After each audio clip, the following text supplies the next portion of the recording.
Antes de preparar tus lecciones de la guía juvenil para el mes de septiembre, debes tomar en cuenta el orden correcto de los temas. Sábado 24 de septiembre, Elías volverá.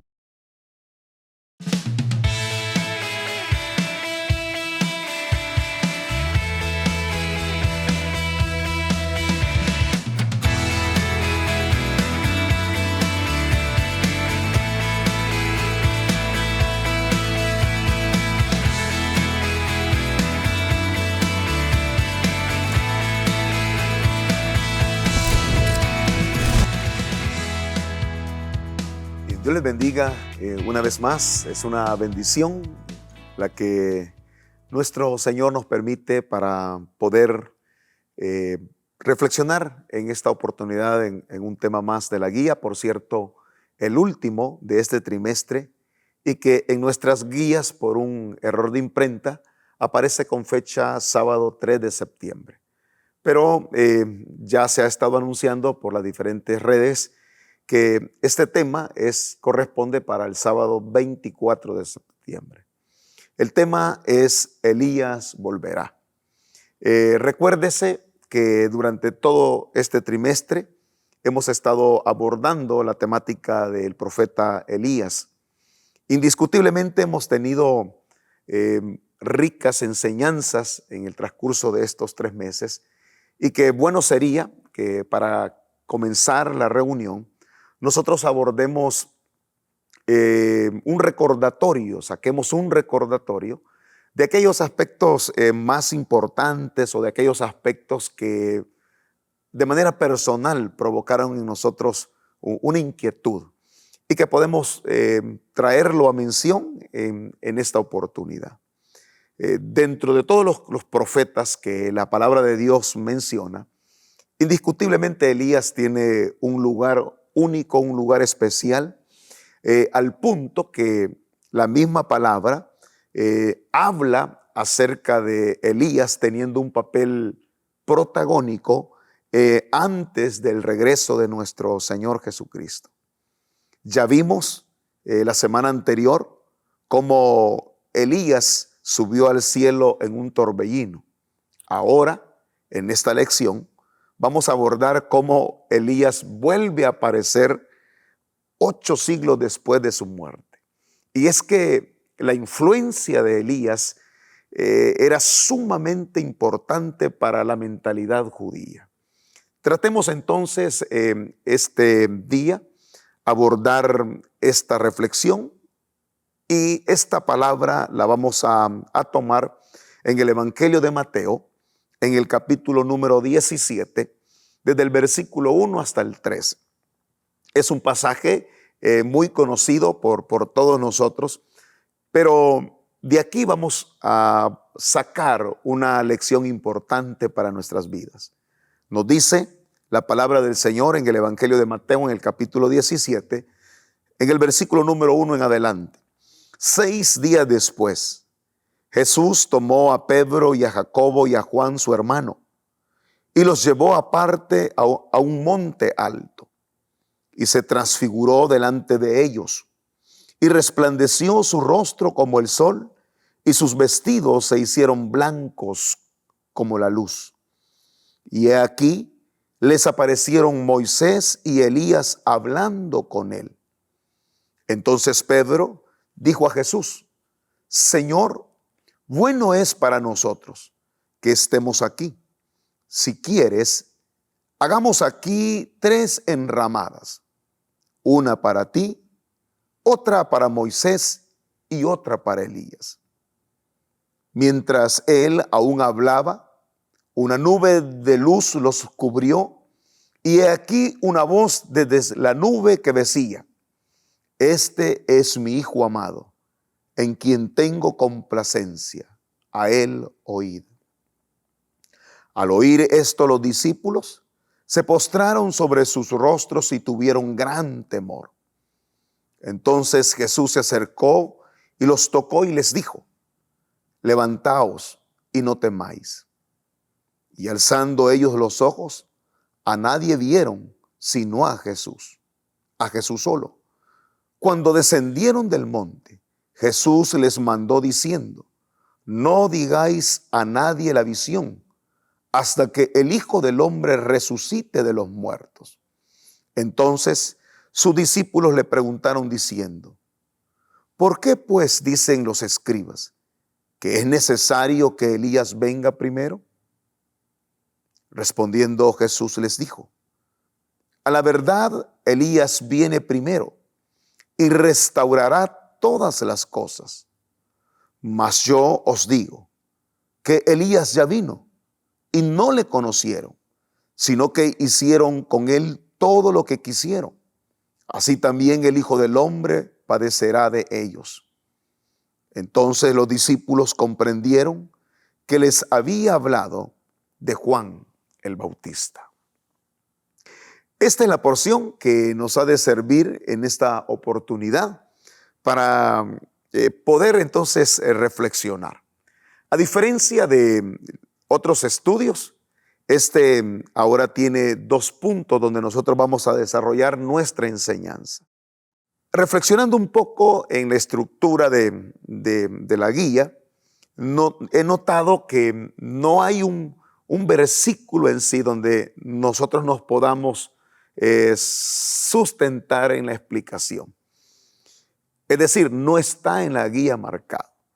Yo voy a sustentar el desarrollo del punto número 1 en el versículo número 3. El versículo 3 dice: y he aquí les aparecieron Moisés y Elías hablando con él.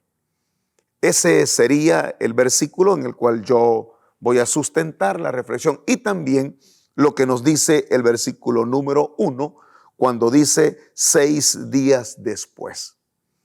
Comencemos tratando de aclarar esta introducción que hace este capítulo número 17, porque luego dice: 7 días después Jesús tomó a Pedro, a Jacobo y a Juan, su hermano. Los llevó aparte a un monte alto y ahí dice la palabra de Dios: Jesús se transfiguró delante de ellos. Ahora la pregunta sería: ¿por qué la palabra dice 6 días después? Es decir, ¿a qué se refiere con eso? Para que nosotros podamos tener un poco más de claridad el contexto de esta palabra, es necesario ver los versículos anteriores, aun cuando no los hemos leído, no los vamos a leer por supuesto, pero en los versículos anteriores se nos dice que el Señor Jesús comenzó a contarle, a decirle a sus discípulos de que Él había de padecer mucho por causa de los judíos, que iba a padecer por causa de los principales y de los ancianos del pueblo, al punto que lo iban a matar y que Él iba a resucitar al tercer día.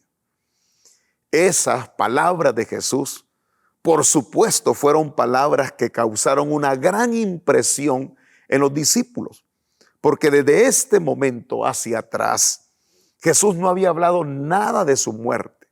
Por el contrario, lo que nosotros vemos en los evangelios es que Jesús lo que hacía era hablar de la vida, era transmitir esperanza, es llenar las necesidades de aquellos que tenían la oportunidad de tener un contacto con el Señor Jesús. Por eso es que encontramos a Jesús haciendo milagros, obrando a favor del necesitado.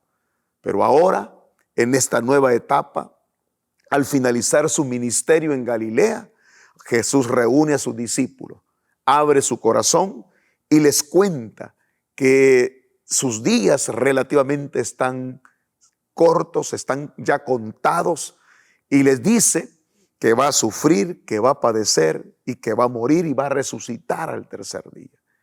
Esas palabras fueron, por supuesto, palabras duras. No sabemos nosotros de esa declaratoria hasta este momento en el versículo 1, cuando dice 6 días después. En esos 6 días nosotros no sabemos lo que pudo haber estado en el corazón tanto de Jesús como de sus discípulos. Posiblemente tengamos alguna idea nada más y podemos pensar que Jesús comenzó a asimilar que su tiempo estaba ya cercano, que venía un proceso de angustia, un proceso de aflicción, un proceso donde su vida iba a ser sometida hasta el punto de morir. Esto tenía también que ver con su misma comunión con el Padre. Por otro lado, pienso de parte de los discípulos una congoja, una frustración, pues los discípulos tenían la esperanza en Jesús como el Mesías, como el que había de redimir a Israel. Pero ahora, al escuchar esas palabras de Jesús, de su muerte, eso iba a producir una confusión, eso iba a producir una tristeza profunda en el corazón de sus discípulos. Por eso entonces es que surge esta historia acá. Después de 6 días, Jesús toma a estos 3 discípulos, a Jacobo, a Pedro y a Juan, se aleja al monte y ahí se da esta experiencia que nosotros conocemos como la transfiguración del Señor Jesús. Ahora note usted, el versículo número 3 dice, y he aquí, les aparecieron Moisés y Elías hablando con él. El cuadro es un cuadro espectacular, es un cuadro único, es un cuadro que solamente estos 3 discípulos tuvieron el gran honor de ver a su maestro glorificado, de escuchar una voz que decía, este es mi Hijo amado en el cual yo tengo complacencia. Y a eso se le va a sumar lo que dice este versículo, porque dice que aparecieron en escena Moisés y Elías. ¿Qué experiencia más preciosa gozaron estos discípulos? Lo interesante es que dice que tanto Moisés y Elías comenzaron a hablar con el Señor Jesús. Nosotros, al leer esta porción, nos damos cuenta que el evangelista no nos dice de qué se trató la conversación. No lo dice Mateo, no lo dice Marcos, pero sí lo señala Lucas.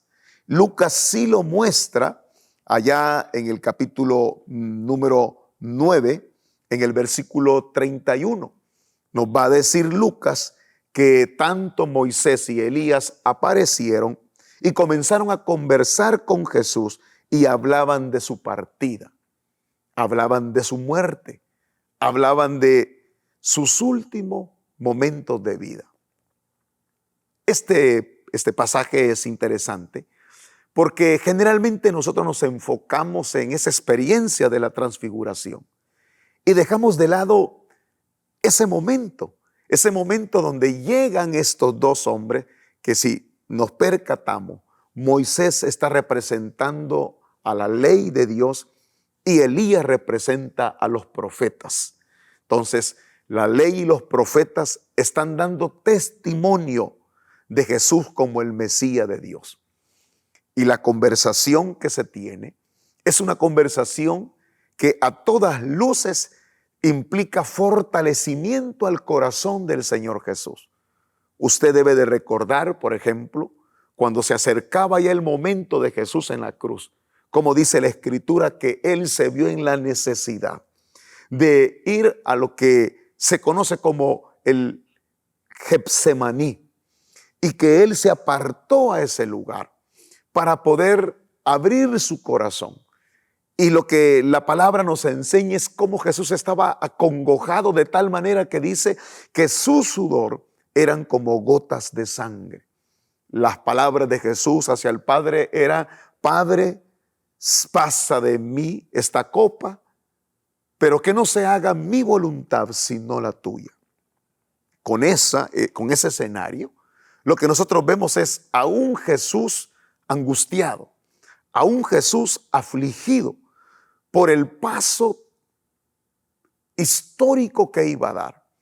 No solo era su muerte, porque nosotros no podemos pensar solo la aflicción de Jesús como la muerte física, lo cual por supuesto que fue una realidad.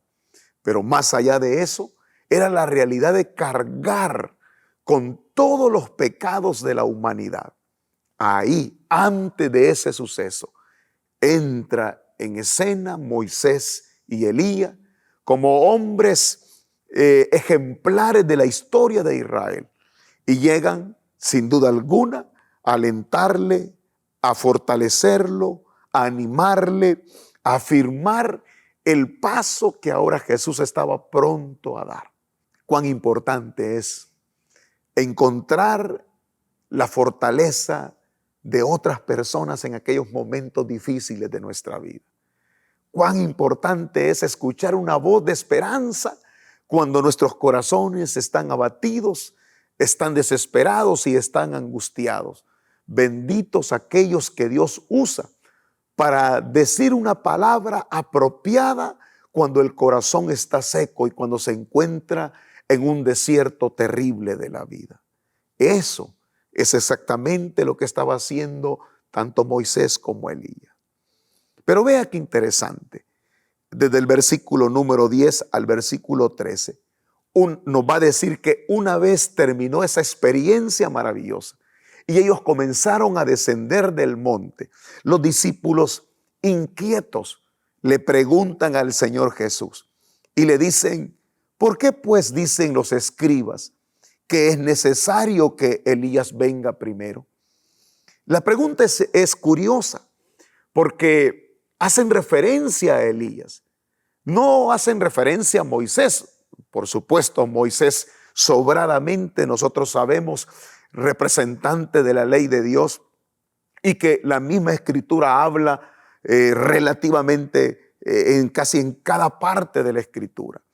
Pero los discípulos se enmarcan en Elías y le preguntan por qué los escribas, por qué los maestros de la ley dicen que Elías tiene que venir primero.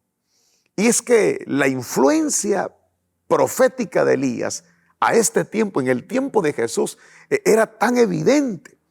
Yo dije al principio que ya habían pasado más de 8 siglos de la muerte de Elías. Y después de más de 800 años, todavía el pueblo judío habla de Elías. Bueno, solamente basta que nosotros recordemos que cuando Juan el Bautista entró en escenario, allá en el Evangelio de Juan, en el capítulo 1, a Juan le preguntaron si él era Elías. Y él les tiene que decir que él no era Elías. También a Jesús mismo le preguntaron si él era Elías. Bueno, Jesús les preguntó a sus discípulos en versículos anteriores a estos que hemos leído. Jesús les dijo: ¿quién dice la gente que soy yo? ¿Qué ustedes han escuchado de mí? ¿Qué dice la gente? Entonces comenzaron a decirle: algunos dicen que tú eres algún profeta, algunos dicen que tú eres Juan el Bautista, otros dicen que tú eres Elías y otros dicen que Jeremías o algún otro profeta. Pero vea, habían personas que relacionaban la influencia de Jesús con el ministerio y con la persona de Elías. Cuando Jesús, allá en la cruz, en el capítulo 27 de este evangelio, Él está diciendo sus últimas palabras, donde Él dice: Padre, Dios mío, ¿por qué me has desamparado? Las personas que escucharon no esas palabras correctamente, sino que ellos entendieron esas palabras y algunos dijeron: a Elías llama. Vea la influencia de Elías. Uno dice: salió corriendo, agarró una esponja con vinagre y se la quiso poner, y alguien le dijo: déjalo. Y otros te comenzaron a decir: déjalo, apártate, a ver si viene Elías y le ayuda. Entonces, si nos damos cuenta, la presencia de Elías era tal que todavía sonaba mucho en la mente y en el corazón de los judíos. Y esto es así. Y Jesús da una respuesta. Y el versículo número 12, Jesús les va a decir: yo os digo que Elías ya vino y no le conocieron, sino que hicieron con él todo lo que quisieron. así también el Hijo del Hombre padecerá de ellos. Y oiga lo que dice el versículo 13. Entonces los discípulos comprendieron que les había hablado de Juan el Bautista.